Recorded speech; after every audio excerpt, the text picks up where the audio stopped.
Today on the program, I have a guest. We're going to talk about international shortwave and maybe some things you didn't know. This is Truth to Ponder with Bob Bierman. And welcome to the Friday and weekend edition of the program Truth to Ponder. I'm your host, Bob Bierman. Today, I'm going to take a break from all the politics. We've talked enough, I think, for quite a while this week about politics, and occasionally you just got to step aside for a few minutes and talk about some other issues that are important. When I started this radio program, I had a few goals in mind of what I was trying to accomplish. Today, we live in a world, in my opinion, where we are being, shall we say, manipulated, for lack of a better term. Whether in social media, advertising, all the things that we're exposed to day in and day out in our lives is all designed to get us to do certain things. I mean, when you watch television, and if you're watching TV in the United States right now, you know that it's that time of the year when we're ready to get our Medicare supplemental plans changed. Now, you may not understand that if you're listening overseas, but it's part of our health system. And so starting in October until early in December is a period of time when you can make changes in what you're doing with your Medicare retirement plan. And so our TV set is just inundated with advertisements for all these companies wanting to tell you how to get better benefits by calling this number. And my wife and I are at the point right now. I liked Broadway Joe Namath when he was a football player, but please, it's about time you get off my TV set. I've heard enough about the Medicare benefits hotline, or we're not calling. The commercial's just too obnoxious. And maybe you can identify with that if you watch any TV. We do. Primarily news, but we do watch television. We live in a very strange time. Everything is changing around us. We have gone through a year of the coronavirus, strange storms and weather anomalies, and you have to wonder, when we get around to 2021, will it be any better? We can hope and pray that it can be.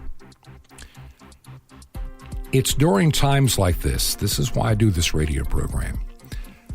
A lot of times I have guests on to talk about some very serious issues and items that we all need to learn and know. And I come to this microphone each and every day, Monday through Friday, and of course the Friday edition is aired on some other radio stations on the weekend, and I appreciate that. I try to give you some things to think about and things to observe in this world in which we live. In all of my time on this earth, I have never seen the likes of the angst and level of concern that I see today about every little thing. I know that the greatest generation, most of which have died off, my father being one of them, and my wife's dad also being one of those that served in the Second World War, they understood hardship and fear, and the fact that life may never be the same, more than most of our people do today. I heard something that was rather a disappointment just today. And someone we know that is in high school the other day was remarking that a fellow senior in high school, when realizing that Wednesday was the 11th, or Veterans Day, said, "You mean we have to celebrate those veterans again?" We have a group of young people today that are so limited in their history and their understanding of the world around us. They are living in their phones, and they're not learning anything. Many parents today have never instilled the value of what it means for Veterans Day. It means a lot to me. It means a lot to my wife. It means a lot to millions of people in the United States. My wife's dad served in the United States Army, and he was among the troops that landed on D-Day, and then fought their way through France and on its way to Belgium, Battle of the Bulge, and onward to Germany. And as a young man getting off that little boat to make your way to shore under heavy fire is something that most young people today that are 18 or 19 can't even begin to comprehend. Today we have young people scared of words and need safe places. Well, I'm sure those 18 and 19-year-olds that were arriving in Normandy wish they could have found a safe place too. My father served in the United States Marine Corps in the Pacific, and he had a rather unusual job. He was not in one of those places that the movies ever paid a whole lot of attention to, like Guadalcanal and many of the islands. He and a small group worked their way through China on a very difficult mission, and a very dangerous one as well. Yet they did their job, and they came home to raise their families. My generation, the baby boom generation, our parents went through the Great Depression, World War II. They saw the beginning of the nuclear age and wondered what it all meant. And many in my generation, some had to deal with things like Vietnam, some didn't, just depending on when you were born. I came extremely close in terms of my age by about 1 year. But many of the young people today have never had to face real hardship like my dad's generation did. We were the benefactors of parents that wanted to give us a far better life than they had ever seen or experienced in their own. We had bicycles, we had toys, we had a lot of things, but we also had something that is missing today. Actually, two things: respect and responsibility. I believe we've lost a lot in not having the kind of respect and responsibility we once had in our world and in our country. Too many young people have become very cynical and narcissistic at the same time.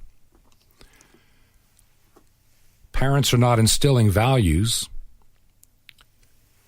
It started back in the 1980s and 90s when we heard terms like quality time replacing parent time, because parents were on a mission to have a big house and multiple cars, and it was more about money than it was the family.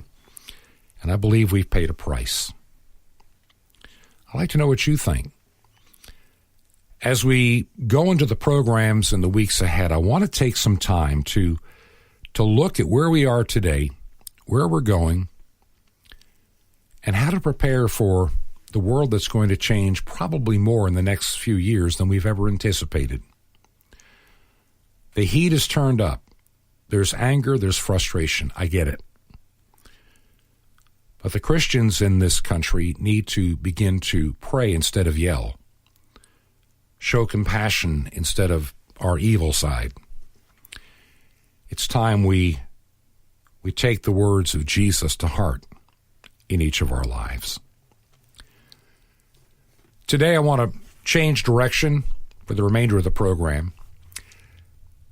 This program airs on International Shortwave, and I'm still one of those that believe in its power, even though it's not quite what it was 20, 30 years ago in terms of reaching the world and people.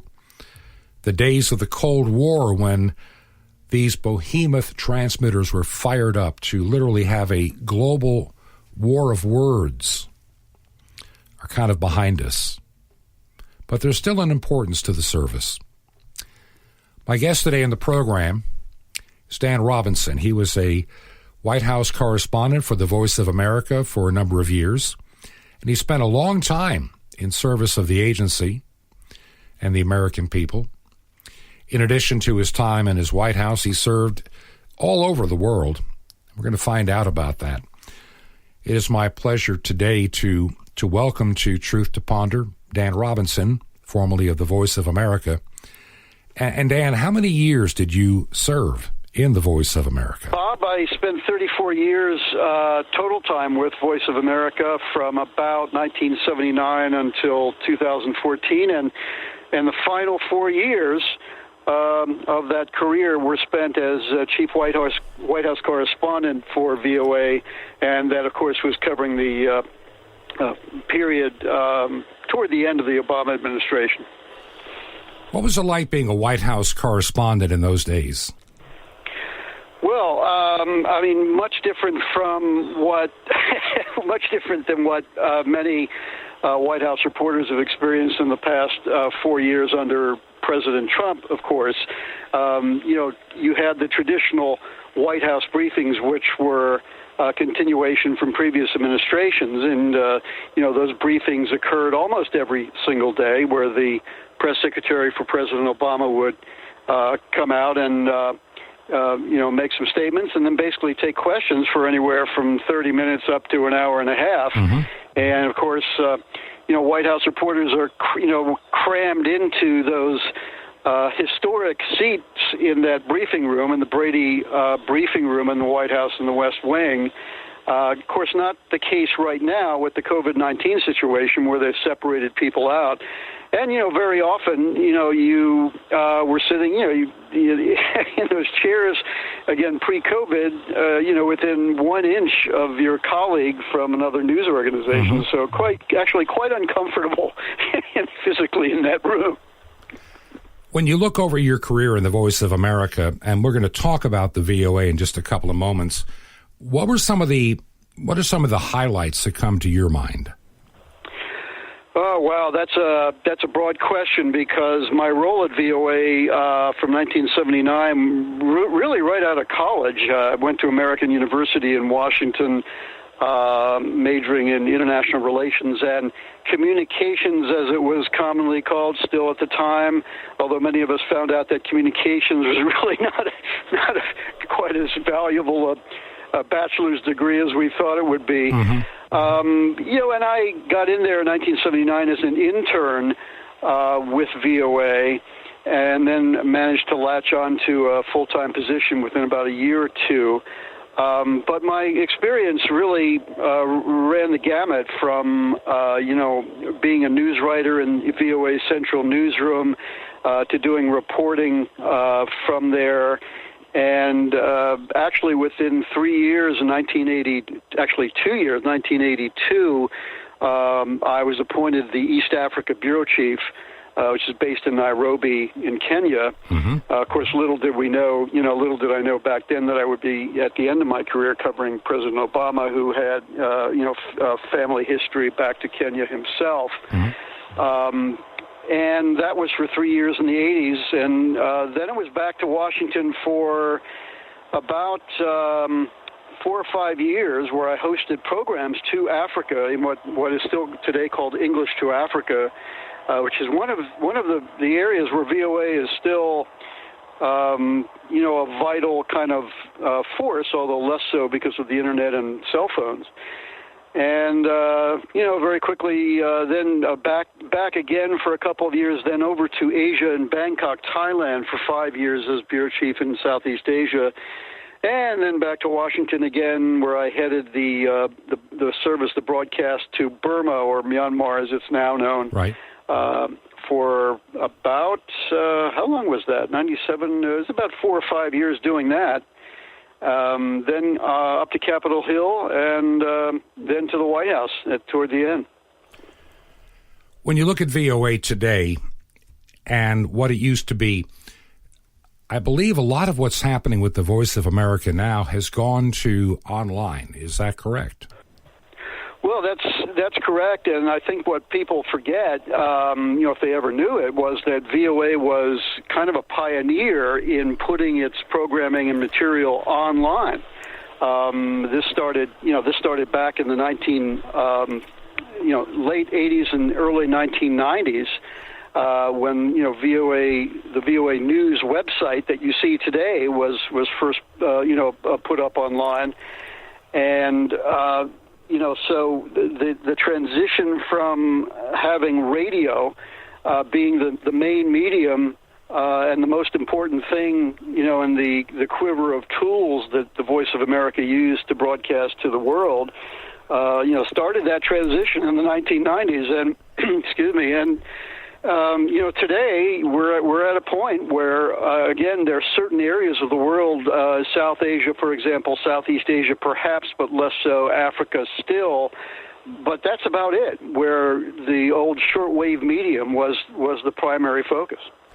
I can remember, I'm giving my age up now, when I was much younger, there was a radio made by a company called Lafayette Electronics. There was a store up in New York, and it was one of the first multi-band radios. It had AM, it even had FM, aircraft, and it had shortwave. Not the entire bands, but most of the shortwave bands. And I can remember listening to some of the strangest sounds and noise, which I believe now were jammers. And plus, literally, it just sounded like a freight train. That's all it sounded like, this burring sound. And a lot of programming in English directed toward the United States, and most of that from behind what was then called the Iron Curtain or other places. It's a different world today. I mean, it was still an active world in the 1980s and the 1990s, but truthfully, even I understand this, there's still a lot of people that listen, but that number is declining each year.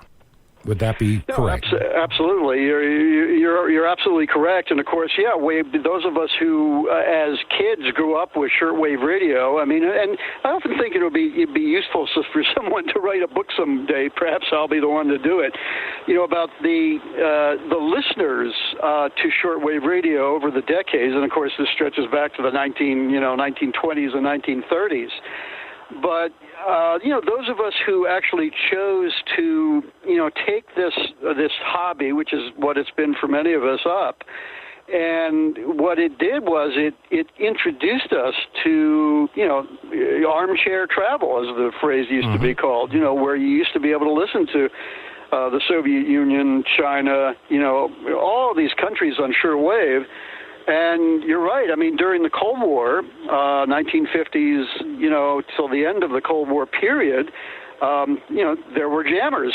China jammed, Russia jammed, North Korea jammed, East Germany had jamming transmitters. And that was a constant, characteristic of what you would hear as a shortwave radio listener, is that noise that you had to put up with to hear the signals. And of course, a lot of that was directed toward keeping broadcast by Radio Free Europe, Radio Liberty, Voice of America, BBC from being heard in Eastern Europe and behind the Iron Curtain, as it was called.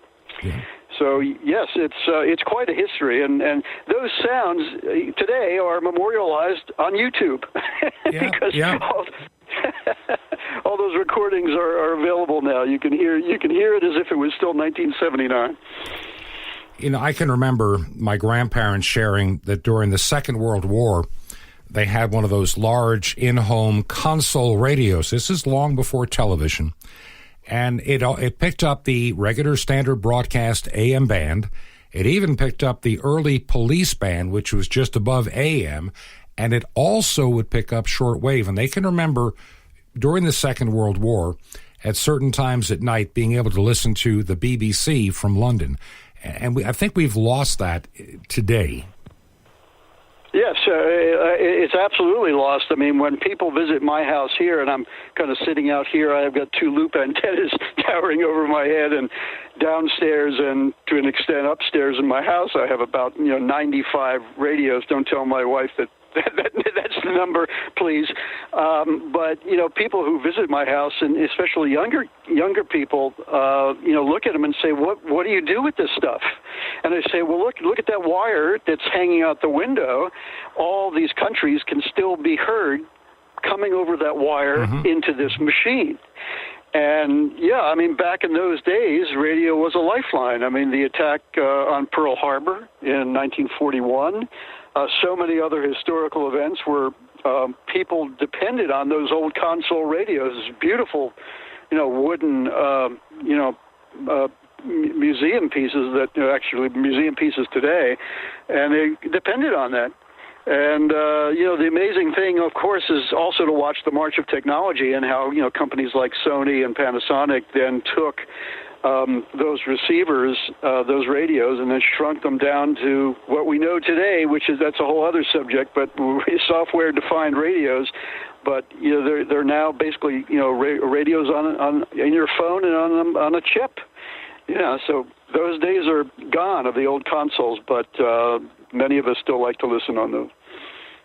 Oh, I do too. I mean, as a hobby, yeah, and I recognize that I have listeners to this program still on shortwave, a pretty substantial number, but I also have to recognize that every year I'm probably going to be losing some of those listeners, and I'm getting close to that myself. I'm in that what I call the transitional bracket, age group wise. I'm still around, hopefully for a while, yet I think that I'm going to be watching the world go online. Now, whether that's a good thing totally or not, I'm not going to say. I don't think that it is, because it's too easy to shut down the internet in certain places. So that may be an issue in terms of getting a message out, where at least on shortwave there were jammers, but the message could still get through. Where do you think the future of the VOA is going to be looking forward, let's say, if you were guessing 10 or 15 years from now?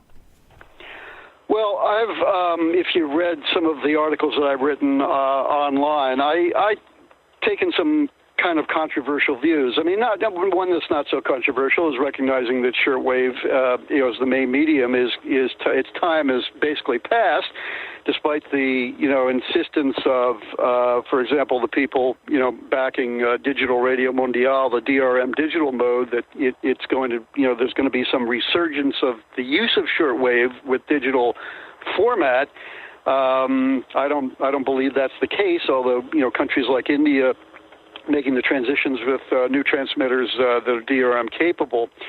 I do believe, getting to the Voice of America issue, and I have written about this, that, look, there are some the former international broadcasters who, over the years, were able to renew themselves and make sure that they were vital force going forward. The BBC is a perfect example of that. It turned to 24/7 television many years ago, and today, of course, you can hear BBC on FM local stations in the U.S. On your phone and on TV as well. VOA and the agency that runs it was not as successful as the BBC. Despite the audience figure claims that you hear coming out of of Washington as far as VOA audience is concerned. So your answer to your question is, personally, look, bureaucracies never die. You know that. Never. And the VOA and the what's called the U.S. Agency for Global Media bureaucracy today is one that's probably not going to die, because primarily Congress is not going to take that kind of a decision. There are other factors involved, disinformation issues, the view that VOA plays an important role in that. I personally have advocated and suggested that that as a government agency, VOA and its parent agency could be shrunk considerably to focus on that disinformation issue. Whether that's going to happen or not remains to be seen, especially with the current transition, to presumably to President Biden, who, by the way, has been a kind of a secret hand behind international broadcasting for many years, including the person who's handling his transition, Ted Kaufman, who is probably going to be playing a crucial role in determining what the management of VOA is going forward. I'm trying to remember how many sites the Voice of America had for transmitting here in the United States. I know there's one in Ohio, I believe, is long gone, and I think it's Greenville, North Carolina. Is that the last remaining on U.S. soil? I mean, in the lower 48. Greenville's the only one left. So you had Delano, Greenville, down, of course, in the Keys for Cuba, which, now Greenville is being used for broadcast to Cuba, including using DRM, the digital mode, which is kind of puzzling because you can't imagine that digital receivers, DRM receivers, are very much available in Cuba. Well, yeah, especially when they're still driving around with 1957 Chevrolets. Right. Yeah, exactly. So, yeah, all the transmitters in the U.S., you remind me that, there's some QSL cars. It's another thing we haven't talked about in the history of shortwave. You're floating around of old VOA transmitters located in Hawaii.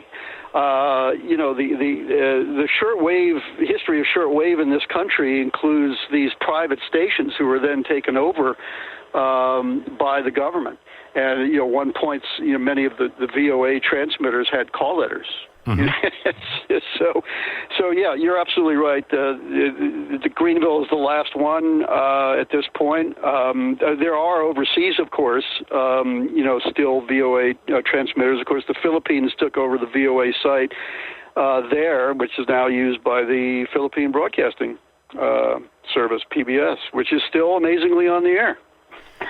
I think that a lot of people don't understand that, they don't realize just how big these actual transmitters are. Physically, they are huge, and they take a tremendous amount of power. There are very few solid-state options out there that are not in the millions of dollars, and I'm always amazed when people will say, well, why don't you just buy a new transmitter to replace one? And they have no idea of what you're getting into.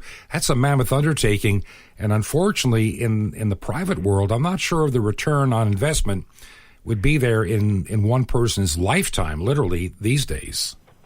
No, absolutely. And, I learned about transmitters, by the way, a bit of my personal history again, when I was an exchange student in my high school days in Pennsylvania. I lived in Levittown, PA, outside of Philadelphia, in Bucks County, which, of course, became quite important in this recent presidential election. But I was an exchange student for AFS, which used to be called American Field Service. You might know of it. And it's struggling today, by the way, with the COVID situation, as many similar organizations are. And sent me to Swaziland, of all places. But interestingly, I already knew where Swaziland was because I had listened to it on shortwave radio. And so my final year, I ended up, not final year, 2 years before high school ended, spending 3 months in Swaziland as an AFS student.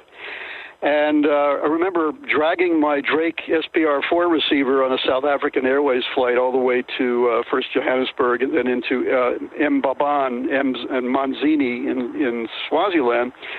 And I was assigned to a school, a multiracial school. At that time, apartheid was still in existence in South Africa, so it was quite an interesting experience. And toward the end of my stay, I switched over to living with a Swazi family, a mixed-race Swazi family in Mbaban. And they were very closely linked with Transworld Radio, which you know of. And I ended up befriending the chief engineer. Who, I think his name was Fisher. I believe he's still with us today. And they were just building and finalizing the Transworld Radio transmitter site in Manzini. And all of a sudden, I found myself enlisted in wiring the transmitter, helping to wire the transmitter, which is something I had never done before also. So, yeah, going back to your observation, they had a 100-kilowatt Continental, I think it was, transmitter at the time, and the investment, you're right, it's just not feasible anymore, except for China, for example, which sees a reason to maintain, this network of transmitters, but fewer. And I think what you'll be seeing is that there'll be even fewer shortwave transmissions from places like China in the future. I think the other place that you see some activity is the Middle East is another place that's still, keeping in the game, so to speak, and the private operators. But there's less and less. I think it was Deutsche Welle was one that I don't really recognize or hear anymore. That's right, and they, since Deutsche Welle closed the Kigali transmitter in Rwanda, pretty much it's all online. Although I believe they're still transmitting from certain transmitter locations in Europe. But pretty much Deutsche Welle is no longer a shortwave force. France, interestingly, still is, and not a major force. And, of course, you mentioned the Middle East. Israel's gone. Kuwait, I believe, is still on the air. The Saudis still have maintained their transmitter network.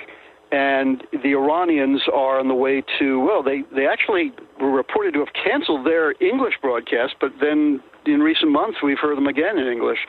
So, if these countries see that there are areas and audiences that they think are important to reach, for example, the Saudis, the Iranians, they'll continue, but not for long, in my view.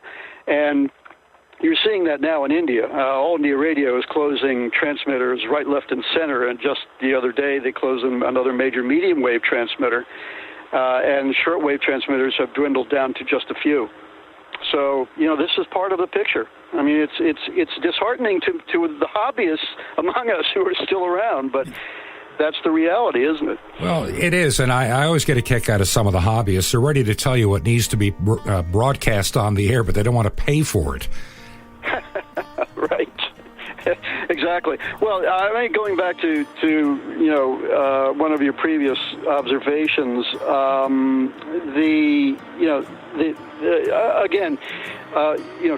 shortwave these days is it's on the way out, and for those of us who still those of us who appreciate that feeling you get in your mind and your chest of hearing that signal come down the wire into a receiver is still important for many of us. By the way, there are a few hobbyist groups, actually only one major one in the U.S. that I'm a member of, that pre-COVID-19 we used to get together every once or twice a year. There was a big get-together in Philadelphia. You're probably familiar with that, called the Shortwave SWL Festival.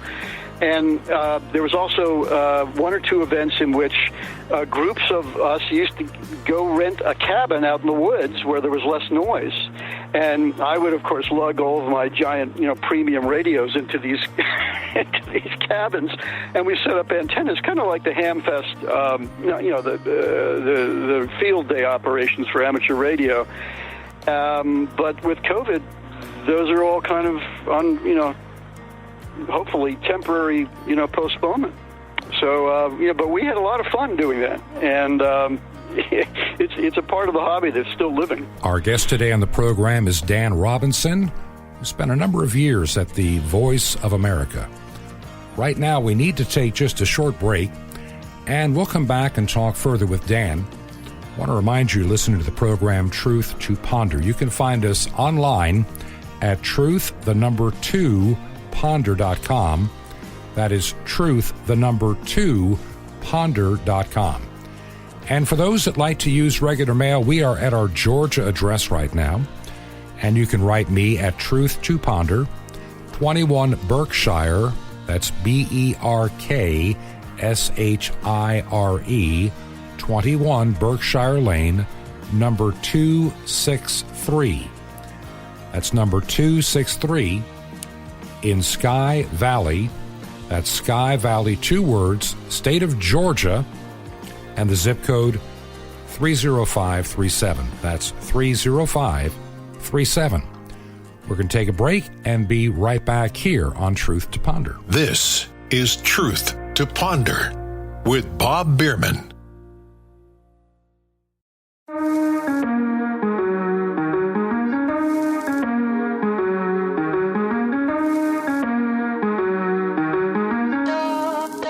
This is Truth to Ponder with Bob Bierman. And welcome back to the Friday and weekend edition of the program Truth to Ponder. I'm your host, Bob Bierman. I want to remind you that this program is a labor of love on my part, and I enjoy doing it.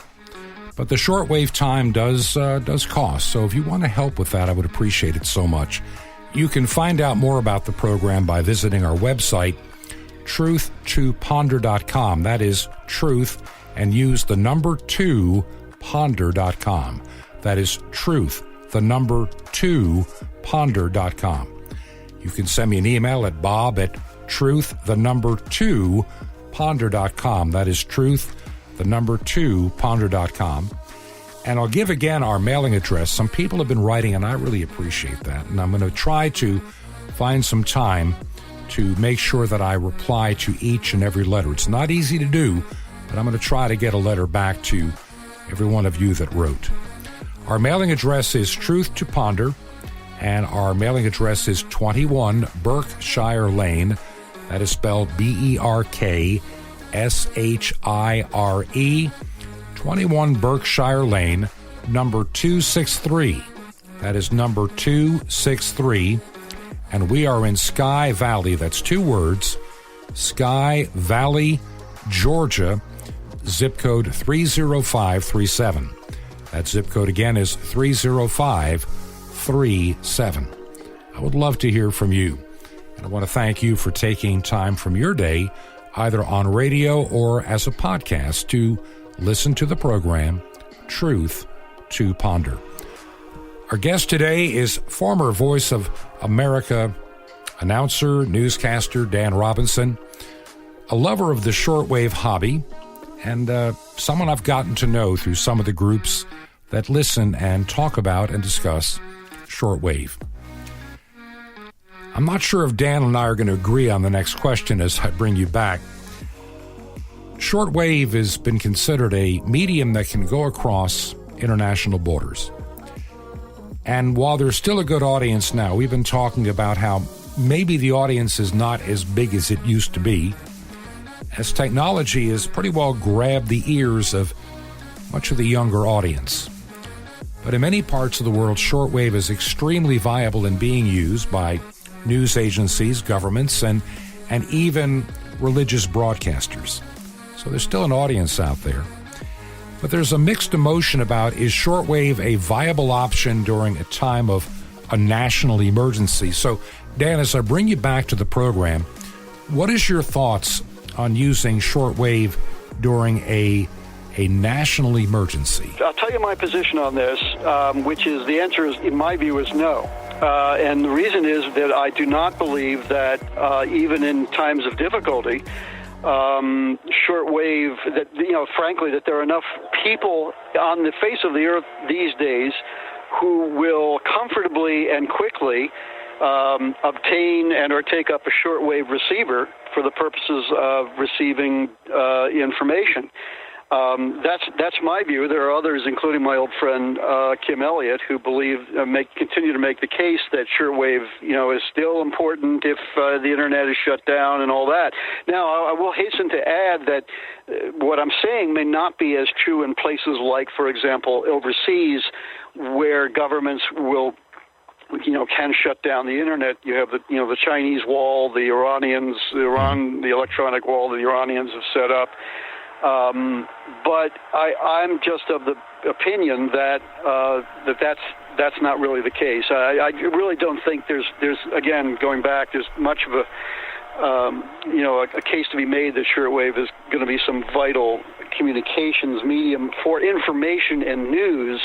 Of course, then you get into the question of whether amateur radio operators help in emergency situations, and that's still the case. But that's my point of view. I just don't see that kind of a role being played by shortwave in the future.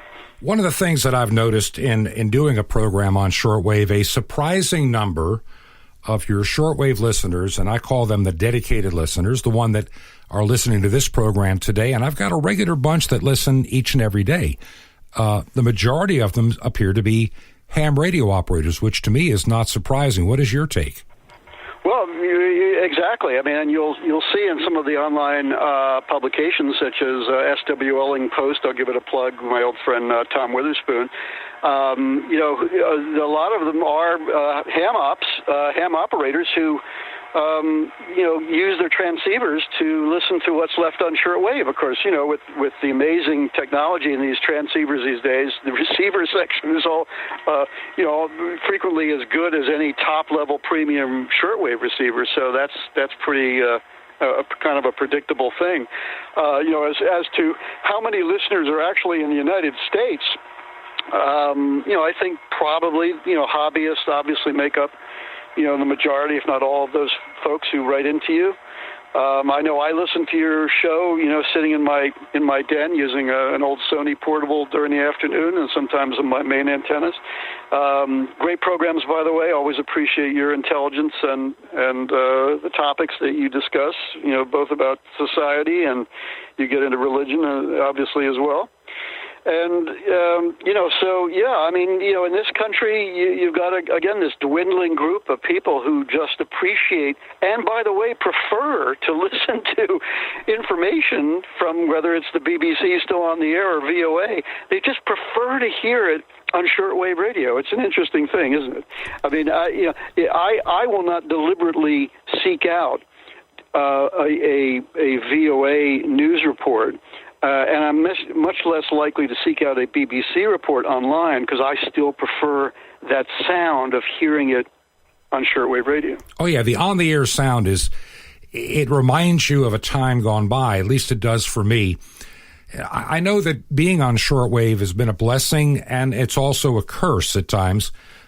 You can't get away from it because a number of the audience will not follow you to the internet, and I recognize that. But I also recognize the expense because one of the issues, and a lot of people don't understand this, the cost of an antenna and the cost of a transmitter is far in excess of building even a television station.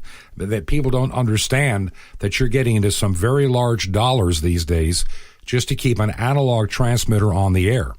One of the problems a number of broadcasters, thankfully we're not having this particular problem yet, but there are a number of transmitters out there that the tubes that are used are almost impossible now to find. And when the last of the rebuilds can't be rebuilt, there are going to be a lot of transmitters around the world that are not coming back. I foresee that, and they're not going to get replaced. Right. And, the final tubes, right? So the final tube in the transmitter, I remember that from when I was in Africa. But interestingly, what amazes me and others these days is what still is alive on shortwave. Who would have thought back in the 1960s, late 60s when I started, early 70s, that today we would still have certain countries on shortwave still going on the year 2021. For example, who would have thought that, Radio Romania with transmitters based on Romanian territory would still be transmitting today? Cuba is another matter. I think a lot of us always assume that Radio Havana would not be shutting down anytime soon. But, again, the few that remain are, Iran, Saudi Arabia, Romania, you still have North Korea, although, and this is a whole other story that we're not sure how much longer North Korea will maintain shortwave broadcast. And, of course, Indonesia, back in the days when you had literally hundreds of stations in Indonesia, Brazil, another example, in South America. But even today in 2021, astounding that certain stations are on the air. And frankly, the Zambian, the Voice of Hope in Zambia is one of those. There's a station still on shortwave in Zanzibar, of all places, off the Tanzanian coast. And up until last year, anyway, you still had one in Somalia. And Sudan as well is still on the air. So, again, each country has its own political and other interests that go into decisions about whether to remain using those transmitters with their expensive tubes and the fuel required to keep them going. It's part of the interesting story today. Here we are, almost 2021. One of the biggest problems that I see in a lot of radio, and this is not just shortwave, and I'm afraid I'm going to see a lot of this in my lifetime. We have a situation in the United States in commercial radio, and I think the same is true in a lot of other parts of the world, where the number of people that can do the engineering work to keep an AM on or an FM on, it's a declining number of people that are wanting to go into that industry. Why would you want to go into a business where you have long hours, you're on call, and the pay is, it's average, when you can work for some company and do something online in a nice, clean environment of an office, compared to, the kind of work we have to do in keeping these beasts alive. I can't get anybody under the age of 40 to even show the slightest bit of interest in working on this kind of equipment, unless it's that 1 in 1,000 who look at it as a hobby for them. Right. What do you know from the time when you were at VOA? Did you ever run into people talking about the shortage of those that can maintain these sites? Well, yeah, absolutely. VOA for many years, because of the huge technical plant in Washington, of course, had quite a large engineering division. These were, by the way, engineers who were under a separate union, a labor union, in representation. And, there was a whole kind of a giant room where you'd go in and, if you needed your cassette recorder, I'm dating myself, cassette recorder, then it was mini disc recorder, later solid state, anything fixed, basically, you go in and consult with those engineers. Of course, upstairs in the VOA building has been an amateur radio station for many years. I believe it's still there. But you're right, and of course the engineers who worked for VOA were many more in number many years ago, because VOA had these relay stations overseas, and many engineers who started AM/FM radio ended up coming to Washington or working for VOA because the salaries are quite good. You could easily get up to the point where you're making 6-figure and higher salary doing that work. And it was government jobs and had all the security attached to those. So very, very interesting story, that the engineers can tell you about the history of VOA. By the way, I observed that a lot of the history of Voice of America and the surviving broadcasters, journalists, and many engineers all have gone to Facebook. Say what you will about Facebook, but there are many, many groups, as you clearly know, related to hobby, to the remaining radio hobby, and Facebook and elsewhere in Groups.io, where many of the people have transferred over to. And I know in there are 2 retiree groups for VOA. They're private, so you can't really be a member unless you've had a connection. But and unfortunately, we're losing people. Almost every month now. With some of the famous names of VOA correspondents who people around the world used to listen to. I can name them off here, but I won't take the time. And we're losing folks all the time, so it's just a part of life, isn't it? Well, when you look at the number of sites you have left in the United States, that kind of tells the tale in terms of how many people do you need to maintain these sites when you have fewer of them? And what's the incentive for somebody in, let's say, going to college or a tech school today to even, I can't think of any place that teaches how to work on, as you talk about the Continentals, we have those very same Continentals down in Okeechobee, Florida at WRMI, and I think that also Zambia has a pair of them as well. They're unique units. They're water-cooled, and so you'd need to be both an engineer and a plumber to even begin to work on this stuff. That's right. Not to mention the antennas. I mean, the situation when RMI was hit by that hurricane a few years ago, those had antenna damage. The hurricane, the cyclone, it went into the East African coast and went inland. So yeah, you're right. I mean, no one teaches this anymore. You have to go to. I would doubt that even technical schools teach this stuff. They may. I haven't read up on it lately. These kinds of skills are on their way out. And of course, with the by the way, the decision the FCC made recently on terms of AM radio and the future there looks increasingly like it's going to be changing in a major way because. AM stations are going to be undergoing the same changes toward digital.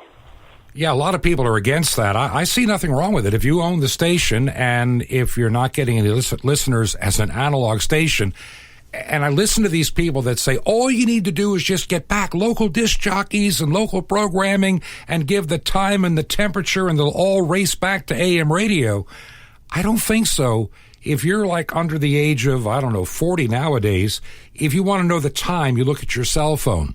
If you want to know the temperature, look at the screen on your cell phone. You get the time and temperature. You don't have to wait for somebody introducing recordings or records to find that information out like you used to. I think that our world has changed, and the young people today, frankly, don't care about radio the way you and I did back when we grew up. Right. No, it's all artificial intelligence, Alexa and Google speakers, and, it's now in your car. So you really don't have any need for this.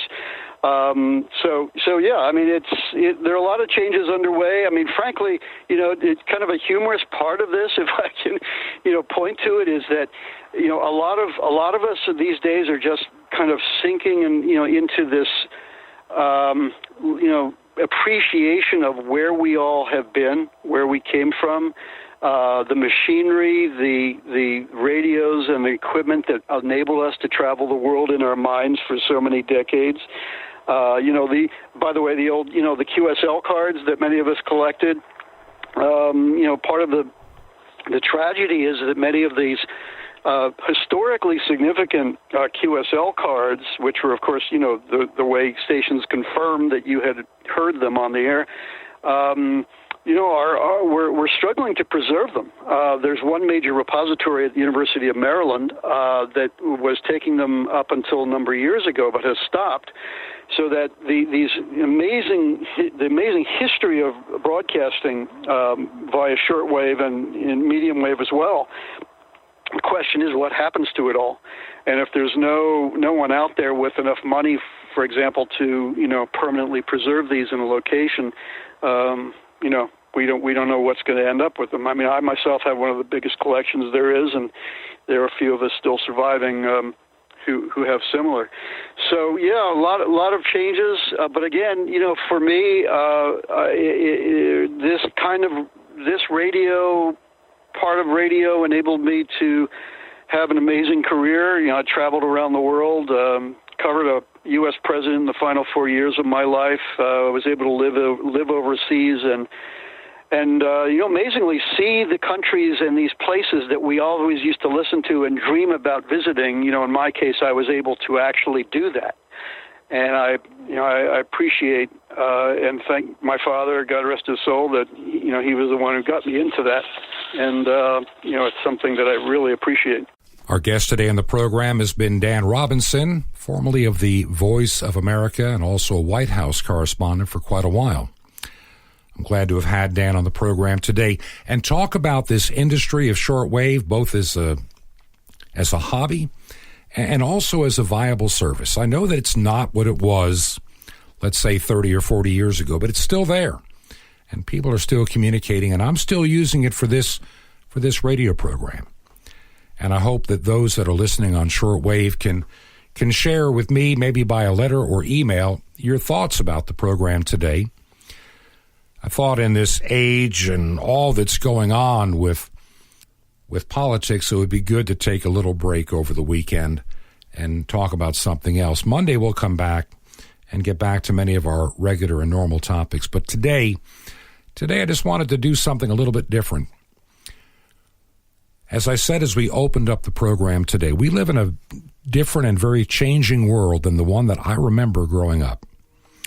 I do remember a lot of things, and a lot of our young people today just don't even begin to comprehend some of the things us baby boomers went through. I can remember, I was young, but I can remember the Cuban Missile Crisis like it was yesterday, and how we wondered if we would end up in some kind of a nuclear war. We lived in Long Island at the time, about 35 air miles east of Manhattan. And it was a major concern for a lot of people. What would happen if New York was targeted?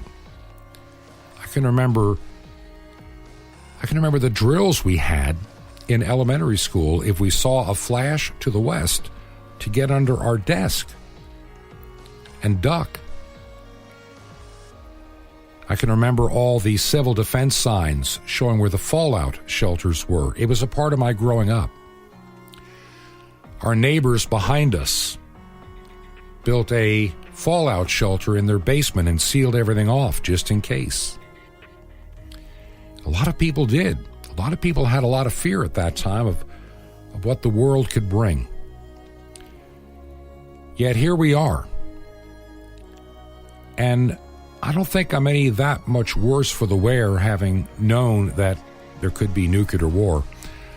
I'll give you one other memory of my childhood living in Long Island. We didn't live far away from Grumman Aircraft. They were in the middle of Long Island, and there were these big AWAC planes that had the large, I guess it's their radar system on the top. Looked like a flying saucer attached to an airplane. I used to watch those fly overhead and other large aircraft used by the United States Air Force. But we somehow got through it all. Today, we have a lot of things to fear. And today, sometimes I think we fear the wrong things, and that's what I want to get into next week. As I said at the beginning of the program, we have young people today that don't even know what Veterans Day is all about, and they can't even understand why we pay any attention to veterans. I guess that's how much peace we have had in our world, that they've never had to be in fear of losing their life, their homes, or their livelihood. You can write the program at our regular address. It is 21 Berkshire Lane, number 263, in Sky Valley, Georgia, zip code 30537. Until next week, may God richly bless you is my prayer. This has been Truth to Ponder with Bob Bierman. To find out more, visit our website, truth2ponder.com. That's truth2ponder.com. Truth to Ponder, shining the light of truth in a darkening world.